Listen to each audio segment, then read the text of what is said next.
السلام علیکم ورحمۃ اللہ وبرکاتہ نحمدہ ونصلی علی رسولہ الکریم اما بعد۔ محترم حضرات و خواتین، آئیے جانتے ہیں کہ جھینگا حلال ہے یا حرام ہے۔ بہت سارے لوگ یہ سمجھتے ہیں یا یہ خیال رکھتے ہیں اور کہتے ہیں کہ جھینگا مکروہ ہے، اور کچھ لوگ اس کو حرام بھی کہتے ہیں، ناجائز سمجھتے ہیں،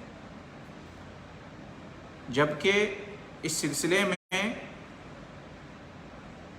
راجح اور صحیح بات یہ ہے کہ جھینگا حلال ہے۔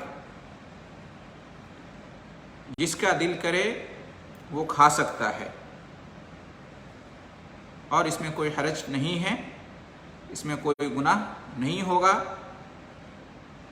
کیونکہ جھینگا نہ حرام ہے نہ مکروہ ہے، بلکہ یہ حلال ہے، اس کا کھانا جائز ہے۔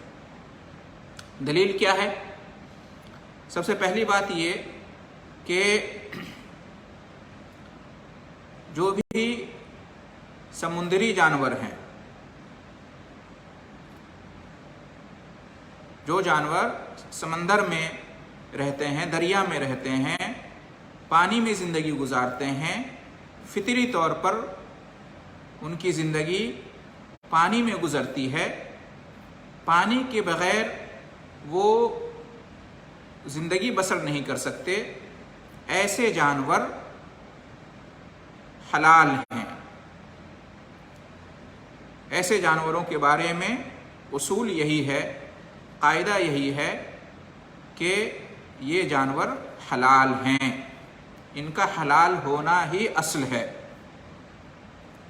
قرآن مجید میں اللہ رب العالمین نے ارشاد فرمایا احل لکم صید البحر وطعامہ متاعا لکم وللسیارہ، کہ حلال کیا گیا ہے تمہارے لیے سمندر کا شکار اور اس کا کھانا، تمہارے فائدے کے لیے اور مسافروں کے لیے۔ یہاں جو صید البحر وطعامہ، سمندر کا شکار اور اس کا کھانا، اس کے بارے میں جو کہا گیا کہ حلال ہے، اس سے کیا مراد ہے؟ سمندر کا شکار اور اس کا کھانا، امام بخاری نے اپنی کتاب صحیح کے اندر ذکر کیا ہے کہ عمر نے فرمایا صیدہ مستیدہ وطعامہ ما رما بہ، کہ صید البحر یعنی سمندر کا شکار، اس سے مراد ہے جس کا شکار کیا جائے، وہ جانور جو زندہ ہو اور اس کا شکار کیا جائے، یعنی سمندر کا وہ جانور جو زندہ ہو اور اس کا شکار کیا جائے، تو یہ حلال ہے۔ اور طعامہ سے مراد وطعامہ ما رما بہ، طعامہ اور سمندر کا کھانا، اس سے مراد وہ جانور ہے جو جسے سمندر باہر پھینک دے، مردہ جانور جو ساحل پر آ جائے، جو پانی سے باہر آ جائے۔ تو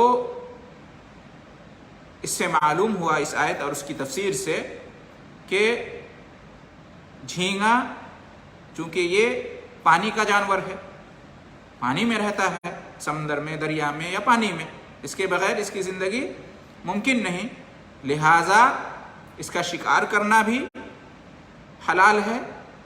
اگر وہ زندہ ہو تو اس کا شکار کرنا بھی حلال ہے، اور اگر وہ مردہ ہو تو بھی اس کا کھانا حلال ہے۔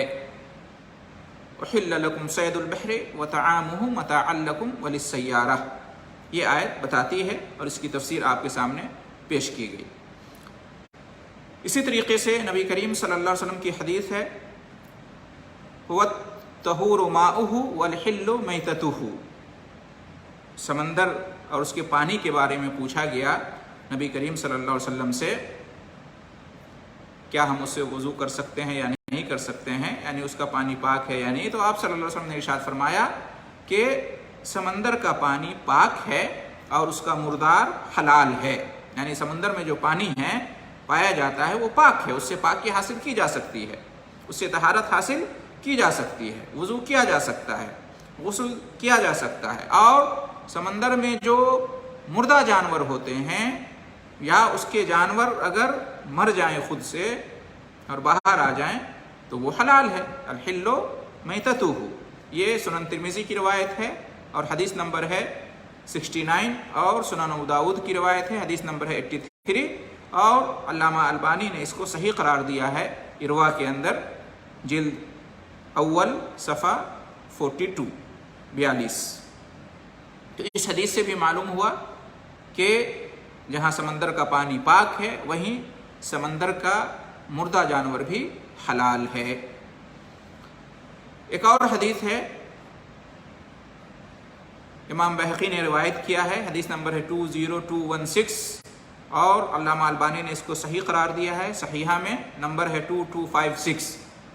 اس حدیث میں آپ صلی اللہ علیہ وسلم ارشاد فرماتے ہیں کہ ما احل اللہ فی کتابہ فہو حلال وما حرم فہو حرام، کہ اللہ نے اپنی کتاب قرآن میں جس کو حلال قرار دیا ہے وہ حلال ہے اور جس کو حرام قرار دیا ہے وہ حرام ہے۔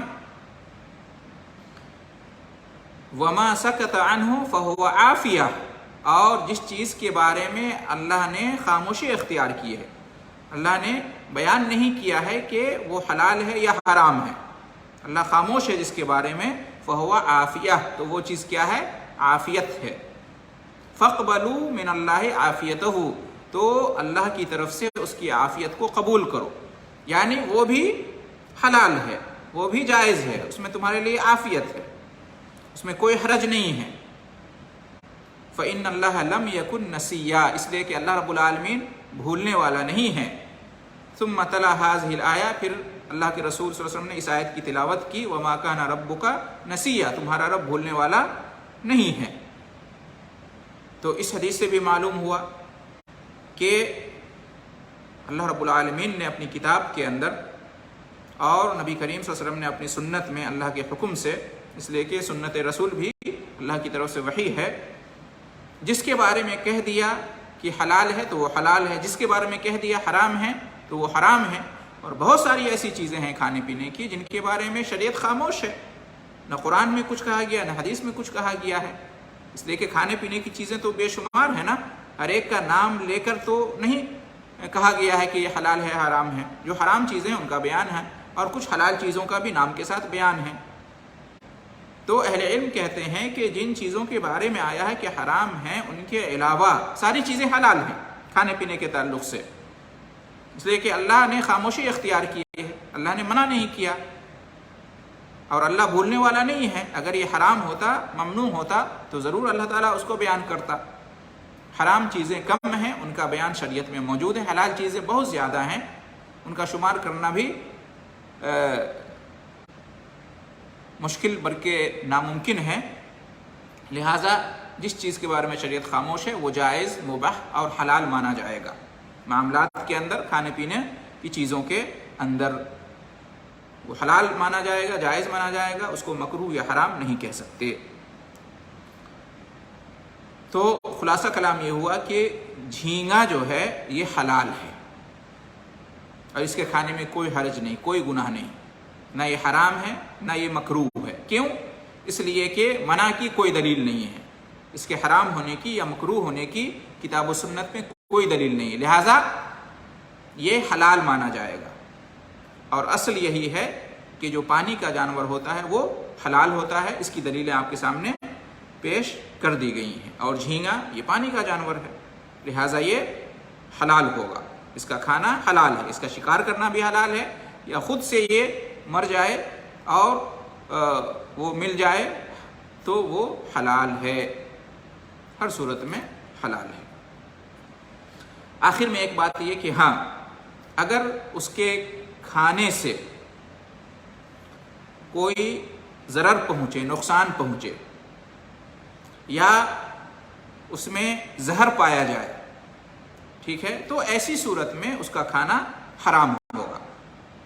اور یہ صرف جھینگا کے بارے میں نہیں، ہر چیز کے بارے میں، جو چیز مضر ہو، نقصان دہ ہو، فائدہ کے بجائے اس سے نقصان ہو، ضرر پہنچے، یا اس چیز کے اندر زہر ہو، تو وہ کیا ہے؟ قاعدہ کلیہ ہے اسلام کا کہ وہ چیز حرام ہے، ٹھیک ہے۔ تو اگر جھینگا بھی اگر کسی کے لیے مضر ثابت ہو، نقصان دہ ثابت ہو، یا کوئی زہریلا ٹائپ کا جھینگا ہو، تو پھر وہ حرام ہوگا، اس کو نہیں کھا سکتے، اس لیے کہ اپنے آپ کو نقصان پہنچانا، ہلاکت میں ڈالنا اسلام میں جائز نہیں ہے۔ تو اس صورت میں جھینگا یا کوئی بھی چیز حرام ہوگی، کب؟ جب وہ نقصان دہ ہو یا اس میں زہر ہو۔ اگر زہر نہیں ہے، وہ چیز نقصان دہ نہیں ہے، اور اس کے بارے میں کتاب و سنت میں حرام ہونے کی بات نہیں آئی ہے، مکروہ ہونے کی بات نہیں آئی ہے، تو وہ چیز حلال سمجھی جائے گی، ٹھیک ہے۔ تو جھینگا بھی حلال ہے، الا یہ کہ اس میں کوئی ضرر ہو یا اس میں کوئی زہر پایا جائے، تو ایسی صورت میں اس وجہ سے اس کو حرام کہا جائے گا۔ ایسا نہیں کہ فی نفسہ ہی یا فی ذاتہ ہی وہ حرام ہیں۔ تو فی نفسہ ہی، فی ذاتہ ہی جھینگا حلال ہے، اس کا کھانا جائز ہے، اس میں کوئی حرج، کوئی گناہ نہیں، نہ یہ حرام ہے نہ یہ مکروہ ہے۔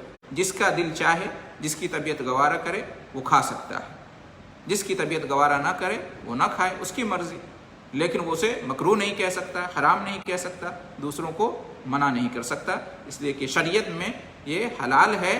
کوئی ایسی دلیل نہیں پائی جاتی ہے صراحت کے ساتھ جس سے یہ ثابت ہوتا ہو کہ یہ حرام یا مکروہ ہے۔